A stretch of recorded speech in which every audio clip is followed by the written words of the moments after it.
بسم اللہ الرحمن الرحیم۔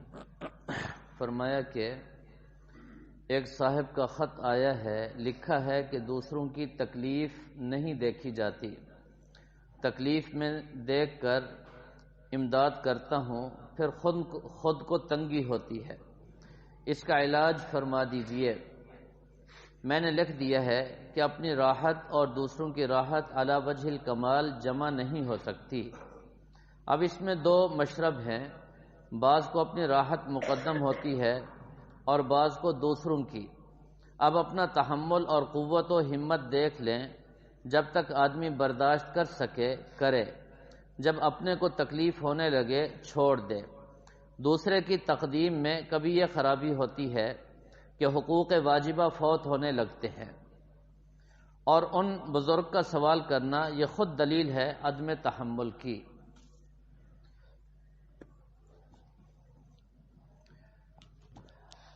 مسلمان کی شان یہی ہے کہ وہ کسی کو تکلیف میں نہیں دیکھ سکتا۔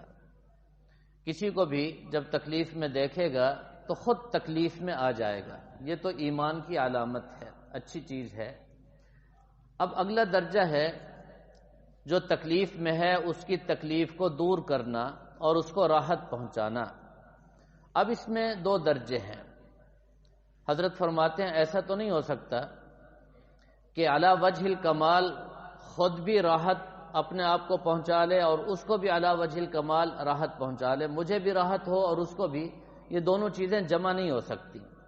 اگر اس کو کامل درجے کی راحت میں پہنچاؤں گا تو مجھے کچھ نہ کچھ تکلیف ہوگی، اگر میں اپنی راحت کا پورا انتظام کروں گا تو ظاہر ہے وہ کچھ نہ کچھ تکلیف میں رہ جائے گا۔ تو اس میں حد اعتدال کیا ہے، انسان کو کیا کرنا چاہیے؟ تو بڑی عجیب بات فرمائی کہ جتنا تحمل اور برداشت ہو، ہمت اور قوت ہو، اس حد تک تو دوسرے کو راحت پہنچائے، اور جہاں اپنا تحمل اور اپنی برداشت جواب دے جائے تو پھر اس کو آگے چھوڑ دے۔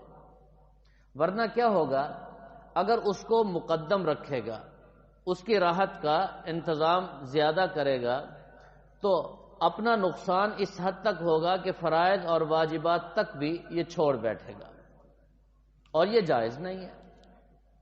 یعنی جتنا انسان مکلف ہے اتنا کرے، اس سے زائد نہیں۔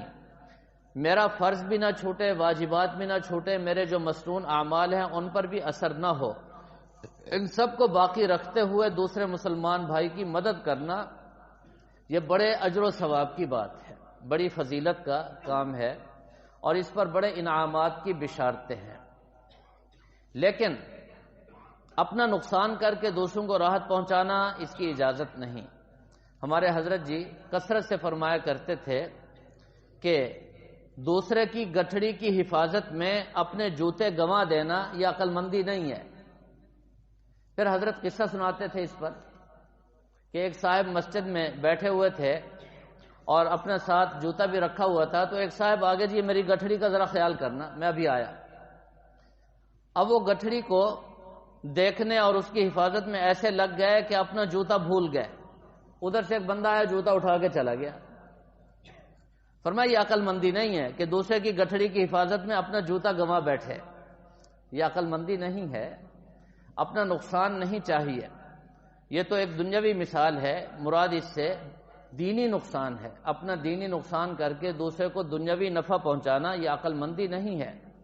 کتنے لوگ ایسے ہیں خدمت خلق کے جذبے میں اپنی نماز کا خیال نہیں، اپنے روزے کا احساس نہیں، ایسی خدمت خلق کا کوئی فائدہ نہیں۔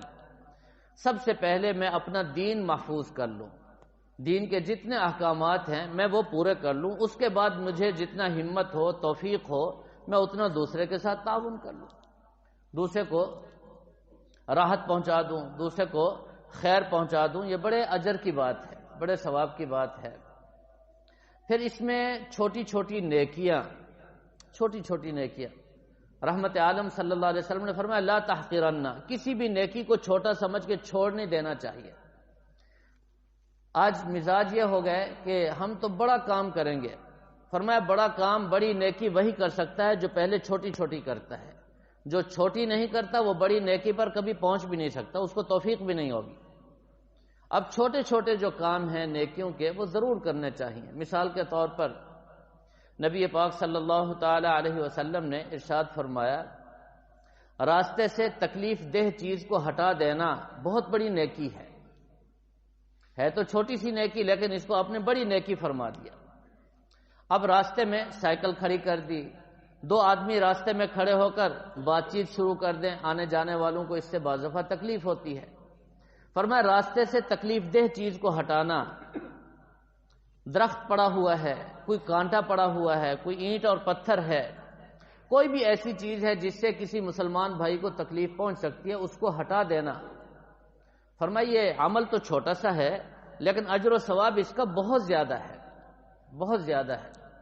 ایک حدیث میں جناب رسول اللہ صلی اللہ تعالی علیہ وسلم فرماتے ہیں کہ انی انظر، میں اپنی آنکھوں سے دیکھ رہا ہوں، ایک آدمی نے راستے سے درخت کی ایک شاخ کو ہٹا دیا، اب وہ جنت میں چھلانگیں مار رہا ہے، کھیل کود کر رہا ہے۔ اب چھوٹا سا عمل ہے، کوئی شاخ کوئی ٹہنی راستے میں پڑی ہوگی، اس نے ہٹا دی، فرمایا صرف اسی عمل پر اللہ نے اس کی مغفرت فرما دی، اب وہ جنت میں مزے کر رہا ہے۔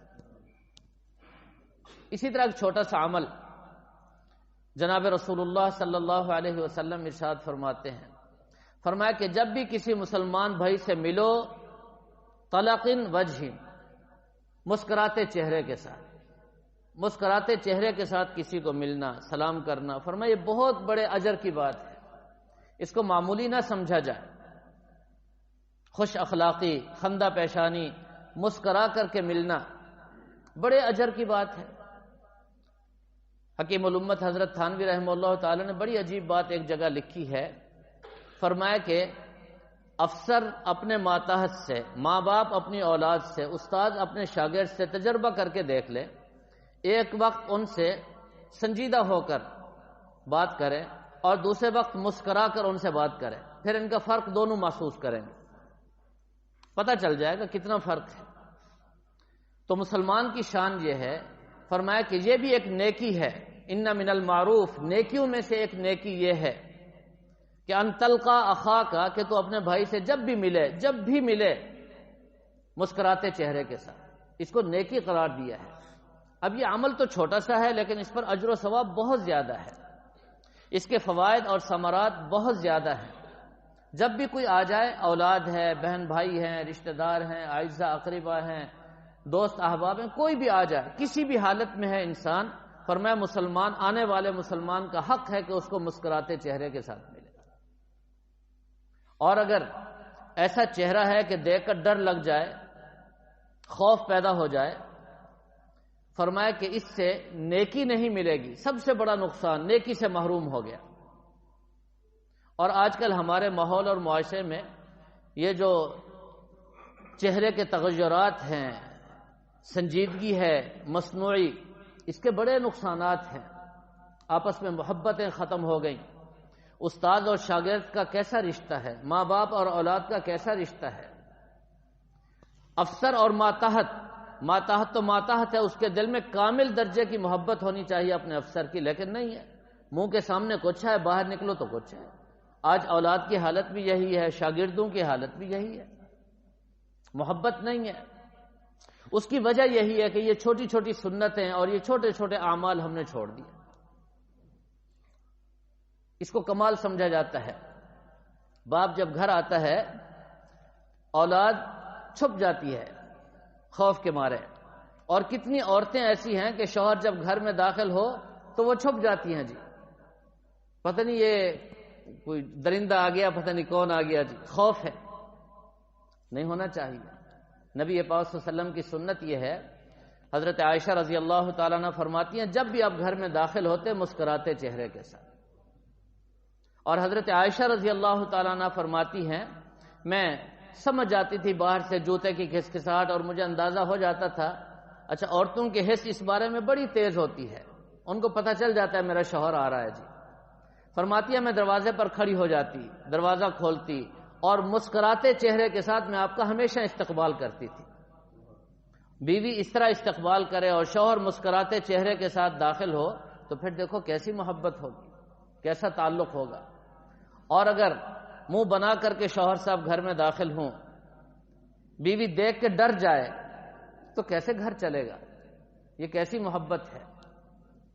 تو بہرحال یہ بھی چھوٹی سی نیکی ہے، اس کو بھی اختیار کرنا چاہیے۔ ایک حدیث میں جناب رسول اللہ صلی اللہ تعالی علیہ وسلم ارشاد فرماتے ہیں، ہماری یہ جو مسجدیں ہیں ان کو صاف ستھرا رکھا کرو۔ فرمایا کہ یہاں ناک کی ریزش اور تھوک اور بلغم وغیرہ مت ڈالا کرو، اگر کوئی ڈال لے تو فرمایا وہی مسلمان جس نے ڈالا ہے اس کو فرمایا دفن کریں، اس کو وہاں سے صاف کریں۔ اگر اس نے نہیں کیا تو جس نے دیکھا ہے فرمایا کہ اس پر لازم ہے کہ اس کی صفائی کرے۔ مسجد ہے، اللہ کا گھر ہے، مسجد کی صفائی کرے، اس پر لازم ہے۔ فرمایا کہ گناہوں میں سب سے بدترین گناہ اللہ کے گھر میں مسجد میں کوئی گندی چیز دیکھے جس سے کراہت ہوتی ہے، فرمایا اس کو صاف نہ کرے، ڈالنے والا یا دیکھنے والا۔ اب دیکھیں بظاہر ہم اس کو چھوٹا سا سمجھتے ہیں، کوئی تنکا پڑا ہے، کوئی چیز پڑی ہے، ہم اس کا خیال نہیں کرتے۔ کوئی چیز بھی مسجد کی حدود میں پڑی ہے، ہم سب مسلمانوں کے لیے یہ حکم ہے، ورنہ فرمایا کہ یہ سب سے بدترین گناہ ہے، گناہوں میں اس کو بدترین گناہ قرار دیا گیا۔ اب چھوٹا سا عمل ہے، ہم اٹھا لیں، اس پر کتنا بڑا اجر ہے۔ حدیث میں آتا ہے ایک خاتون جو مسجد کی صفائی کیا کرتی تھی، اس کا انتقال ہو گیا، صحابہ کرام نے اس کو معمولی سمجھ کر جنازہ پڑھ کے دفن کر دیا۔ ایک آدھ دن وہ صفائی کرنے نہیں آئی، نبی پاک صلی اللہ علیہ وسلم نے پوچھا وہ کہاں ہے؟ صحابہ نے عرض کیا یا رسول اللہ صلی اللہ علیہ وسلم اس کو موت آ گئی اور ہم نے اس کو معمولی سمجھ کر آپ کو تکلیف نہ دی، اس کو جنازہ پڑھ کے دفن کر دیا۔ فرمایا دلونی، مجھے اطلاع کرو، خبر دو کہاں ہے اس کی قبر۔ آپ صلی اللہ علیہ وسلم اس کی قبر پر تشریف لے گئے، دوبارہ جنازہ پڑھا۔ فرمایا میرے نماز جنازہ پڑھنے کی برکت سے اللہ تعالیٰ قبر کو منور کر دیتے ہیں۔ یہاں اس کی عظمت کو دیکھیں، صفائی کرنے کی وجہ سے نبی پاک صلی اللہ علیہ وسلم کے دل میں اس کی کتنا عظمت اور شان تھی۔ آپ نے بعد میں جا کر جنازہ پڑھا اس کا۔ اگر ولی، یاد رکھیں ہر مسلمان کا سب سے بڑا ولی، سب سے بڑے ولی خود نبی پاک صلی اللہ علیہ وسلم ہے۔ اگر ولی نے جنازہ نہ پڑھا ہو، تدفین ہو گئی ہو، 3 دن تک ولی کو قبر پر جنازہ پڑھنے کی اجازت ہے۔ 3 دن کے بعد نہیں، پھول پھٹ جاتی ہے پھر میت۔ 3 دن تک اجازت ہے شریعت میں۔ تو چونکہ دوسرا دن تھا، آپ صلی اللہ علیہ وسلم نے وہاں جا کر نماز جنازہ پڑھی۔ تو مسجد کی صفائی کتنا عظیم الشان کام ہے، چھوٹا سا کام ہے، اجر بہت زیادہ۔ ایک تنکا بھی آپ نے دیکھا، اس کو اٹھا لے، چھوٹا سا عمل ہے، اس پر کتنا اجر ملے گا وہ کل قیامت کے دن پتہ چلے گا۔ تو اس طرح کی جو چھوٹی چھوٹی نیکیاں ہیں ان کو ضائع نہیں کرنا چاہیے۔ یہ چھوٹی چھوٹی نیکیاں ہم شروع کریں گے تو اس کی برکت سے پھر اللہ تعالی ہم سے بڑا کام لے لیں گے، بڑی نیکی اللہ تعالی ہم سے لے لیں گے۔ چھوٹے چھوٹے گناہوں سے بچنے کا اہتمام کریں گے تو اللہ تعالیٰ اس کی برکت سے بڑے گناہوں سے ہماری حفاظت فرما دیں گے۔ اللہ تعالیٰ ہم سب کو سمجھنے اور عمل کرنے کی توفیق عطا فرمائے۔